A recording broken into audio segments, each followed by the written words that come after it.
ನಮಸ್ಕಾರ ಎಲ್ರಿಗೂ. ಇವತ್ತು ನಾನು ನಿಮಗೊಂದು ಇಂಪಾರ್ಟೆಂಟ್ ವಿಷಯ ಹೇಳ್ತೀನಿ. ಅದೇನಪ್ಪ ಅಂದ್ರೆ, ರೀಲ್ಸ್ ನೋಡ್ತಿರ್ತೀರಿ ನೀವು. ಒಂದು 5 ನಿಮಿಷ ರೀಲ್ಸ್ ನೋಡಿದ್ರಾಯ್ತು ಅಂತ ಹೇಳಿ ನೋಡ್ತೀರಿ. ರೀಲ್ಸ್ ನೋಡ್ಬೇಕಂತಾಗ ಯಾವಾಗ ಅದು ಅರ್ಧ ತಾಸು ಆಗ್ತದಂತ ಗುರ್ತೇ ಆಗೋದಿಲ್ಲ. ಅಷ್ಟು ಟೈಮ್ ವೇಸ್ಟ್ ಆಗಿಬಿಡ್ತದೆ. ನಿಮ್ಗೆ 5 ನಿಮಿಷ ನೋಡ್ಬೇಕಂತವ್ರು ಅರ್ಧ ತಾಸು ನೋಡ್ಬಿಡ್ತೀರಿ, ಅಷ್ಟು ಟೈಮ್ ವೇಸ್ಟ್ ಆಗಿಬಿಡ್ತದೆ.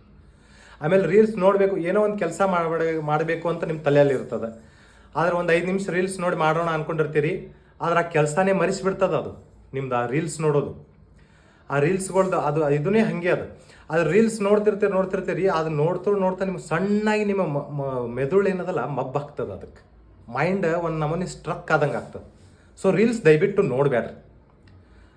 ಅದು ರೀಲ್ಸ್ ಇನ್ಮೇಲೆ ನೋಡಂಗಿಲ್ಲ ಅಂತ ಹೇಳಿ ಡಿಸೈಡ್ ಮಾಡಿರಿ. ಟಫ್ ಅದ ಇದು, ಒಮ್ಮಿಲಿಗೆ ಆಗೋದಿಲ್ಲ, ಒಪ್ಕೋತೀನಿ. ಗಟ್ಟಿ ನಿರ್ಧಾರ ಮಾಡಿರಿ, ನಾ ಇನ್ಮೇಲೆ ರೀಲ್ಸ್ ನೋಡೋದಿಲ್ಲ ಅಂಥೇಳಿ ನಿರ್ಧಾರ ಮಾಡಿರಿ. ಹಂಗೂ ಮೀರಿ ನಿಮಗೆ ಏನಾರ ರೀಲ್ಸ್ ನೋಡಬೇಕು ಅಂತ ಅನಿಸ್ತಂದ್ರೆ ನಾನು ರೀಲ್ಸ್ ಅಷ್ಟೇ ನೋಡ್ರಿ. शाबाश बेटा, बहुत बढ़िया.